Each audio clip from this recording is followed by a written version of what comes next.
Here we are again, looking at another amendment on LB 227. This one is Amendment 1287. This one makes different changes to Nebraska's right to farm law, so this really does require sort of a new video. But I'll recap things just a little bit. Remember our two tracks. We had the Smiths and the Joneses. The Smiths and the Jones have different tracks, different dates of ownership.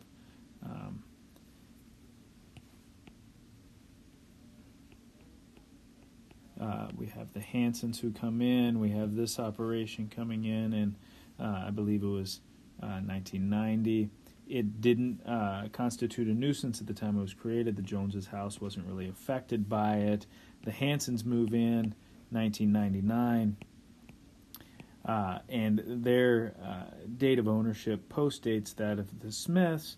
Therefore, the right to farm law protects the Smiths from any sort of nuisance liability. The reason being that the Smiths operation predated the Hanson operation, and at the time, the Smith operation didn't constitute a nuisance before the Hansons moved in. This amendment to the right to farm law that's proposed in AM 1287 would actually change that a little bit. It would require the Smiths to be in compliance with the zoning and to use reasonable techniques to keep dust, odor, noise, and insects to a minimum, or at least to keep those effects and maybe other effects to a minimum in order to get that nuisance immunity. So there is a little bit of a limitation now on the existing right to farm law that we would be adding in LB 227, which is important. And I think it's a good choice. The question we had though was what to do with this swine operation that comes in 2015, and it actually comes in after Smithfield buys the property in 2013, and they build this operation in 2015. And the question is whether we should extend some sort of nuisance protection to this big operation. I don't know if size matters or the ownership matters really to the policy, but the question really is whether or not this new operation should get protected, because it is later in time, and the question is should we extend protection to them, and if we should, on what bases. Now, AM 1287, Section 3 does extend protection to them, but only under certain circumstances. And the circumstances that exist right now in this version of 1287 is just simply that they're there for 2 years and haven't been sued. In other words, once this change in ownership, or once this change in type, or there's other changes that might trigger, but once that change occurs, once the date of the operation is set up, whether that's commencement or a change in the operation, any change in the operation actually, once that time frame or once that date comes, the operation has 2 years in which it can be sued, full nuisance liability, no protection whatsoever provided by the Act. But after that 2 years has passed, under the current language of this bill, that operation is forever protected. So if the Smiths or the Hansons want to sue Smithfield on this operation, remember Jones sold it, they're gone. If the Smiths or the Hansons want to sue Smithfield in nuisance, they have 2 years to do it. After that, they can't do it. Now, one thing that I think is interesting about this, the 2 year period, I don't know if it's reasonable or not. 4 years might be better. The thing that I think is interesting about it is the extent to which it offers absolute immunity after that 2 year period elapses. Now, of course, the clock will start running again if you have some sort of a change in the operation, and the changes, they can be relatively minor. The language isn't that protective, I think, in terms of defining changes, unlike prior versions. So you do have that to worry about. But if you don't change the operation, then you do have absolute immunity. So, one option would be, why not treat these 2-year-olds or 4-year-olds or whatever? If we want to treat them like old-timers, like the Smiths, then maybe we should expose them to the same conditions as the Smiths. That is, maybe they should have to comply with the zoning and use reasonable techniques in order to qualify for this protection after the 2 year period. And I think that would probably be a pretty reasonable thing to demand. And if they do that, there's some equity, I think, between these 2-year-olds and the old-timers that have historically always been protected under Nebraska's right to farm law.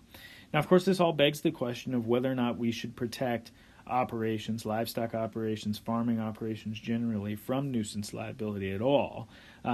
But it doesn't do as much damage to the first in time, first in right principle that underlaid the first Right to Farm Act that we had. I mean, in effect, we're basically saying that this change will give these newcomers, at least after 2 years, it'll give them sort of the same status as those grandfathered operations that have been protected under Right to Farm laws from changes in adjacent land uses for many years. So, it's not as objectionable as the prior versions were. It does provide protection, though, to the Smithfields of the world. It does provide protection to these sorts of operations.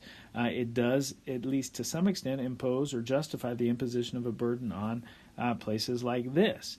And it also, one ought not forget that the plaintiffs in nuisance cases aren't always these dainty homeowners that we have moving into the countryside. Sometimes they're row crop operators that are wanting to get into a line of business like vineyards or perhaps organic production, but they really can't because the adjacent landowners are doing things on their property that would interfere with their use of their property, that changed use of their property. So it is sort of a difficult question to figure out what the law of neighbors ought to be and how much power we ought to give this notion of being there first.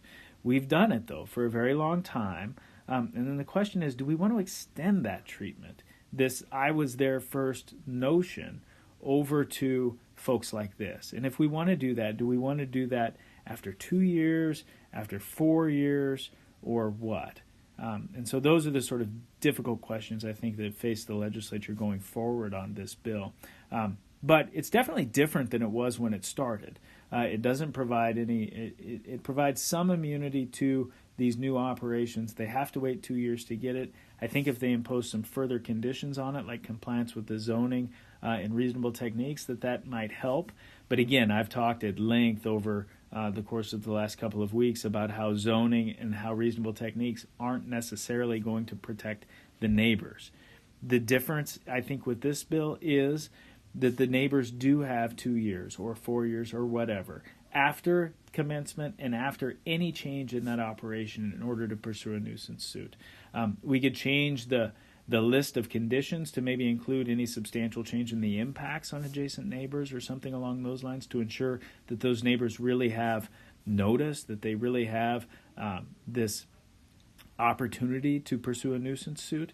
And so those might be amendments that could be made that would maybe make it more palatable. But at the end of the day, I think the legislature is sort of on the right track. If you agree that farming operations need some legislative intervention in the nuisance apparatus. Frankly, personally, I don't think they do. I think nuisance liability isn't nearly as much of a threat as people make it out to be. And in fact, if we do planning and zoning, we can avoid many of these nuisances.